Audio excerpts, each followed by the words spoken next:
ৰাতি হৈ গ'লগে টিউচন ৰুমতে বহিলৈ নিজৰ অলপ কামখিনি কৰি আছিলোঁ এতিয়া আপোনালোকে চাব পাৰে ঘড়ীত টাইমো হৈ গৈছে প্ৰায় 9টা বাজিবলৈ ওচৰ পাজৰ হৈ গৈ আছে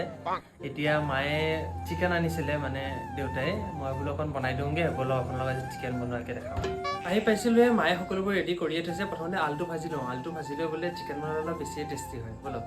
প্ৰথমতে কলা কেৰাহীটা বহাই ল'লোঁ তাতে কটা আলুখিনি ধুনীয়াকৈ দি লৈ অকণমান ডিপ ফ্ৰাই কৰি ল'লোঁ যেতিয়ালৈকে তাৰ ওপৰত ব্ৰাউন কালাৰটো আহি নাযায় মাংসখিনি হয় মানে পিঁয়াজ নহৰু আদাৰ এটা পেষ্ট ল'লোঁ তাতে অকণ হালধি নিমখ আৰু নানা ধৰণৰ মা মছলা দিলে মাংসখিনি ধুনীয়াকৈ সানি ল'লোঁ এনেতে আলুখিনিও হৈ গ'ল আলুখিনি প্ৰথমতে নমাই লৈ যিখিনি তেল বাচি গৈছিলে তাতে মাংসখিনি ডাইৰেক্ট এনেকৈ দি দিলোঁ মাংসখিনি অকণমান লৰাই বগৰাই অকণমান ঢাকনিখন বন্ধ কৰাৰ পাছত অকণমান টাইম হোৱাৰ পাছত আলুখিনি তাত এড কৰি দিছোঁ মাংসখিনিৰ ওপৰত অকণমান চিকেন মছলা দিলে মই বোলো পিঁয়াজ এটুকু গোটা গোটাকৈ দি দিওঁ কিন্তু ভাবিলোঁ যে ভণ্টিও আছে নহয় আকৌ যদি বিচাৰে তাইৰ কাৰণে এটুকুৰা দিলে প্ৰথমতে জালুকখিনি অকণ মিক্স কৰি দিলোঁ আকৌ খুন্দুনাৰ তলৰ পৰা জালুকখিনি এৰাই নোহোৱাৰ বাবে তাতে অকণ পানী দিলোঁ ধুনীয়াকৈ ঢালি দিলোঁ তাতে মানে আমি যেতিয়া ঘৰৰ পৰা কিবা বস্তু এটা চিঙো মায়ে ক'বলৈ কয় মানে ঘৰৰ বস্তু হ'লে দেই ক'ব লাগে বোলে চোৰ নহয় গৃহস্থ পিছে গোটেই বাৰীখন অকল মান ধনিয়া পাত এটাহে পালোঁ মানে গোটেইখিনি পানী উঠাৰ কাৰণে সকলো মৰিয়ে গ'ল উপায় নাই তাকে দিলোঁ এতিয়া ধুনীয়াকৈ অকণমান বইল হ'ব দিলোঁ হোৱাৰ লগে লগে আমাৰ খাবলৈ প্ৰায় ৰেডি পিছে খাই লৈ বেয়া লগা নাই দেই মই খাই ভালেই পালোঁ পিছে গাটো অকণ বেয়া মাতটোৰ পৰা ধৰিব পাৰিছে তেতিয়াহ'লে আজিলৈ বাপ বাই দেই ফ'ল' ফৰ মোৰ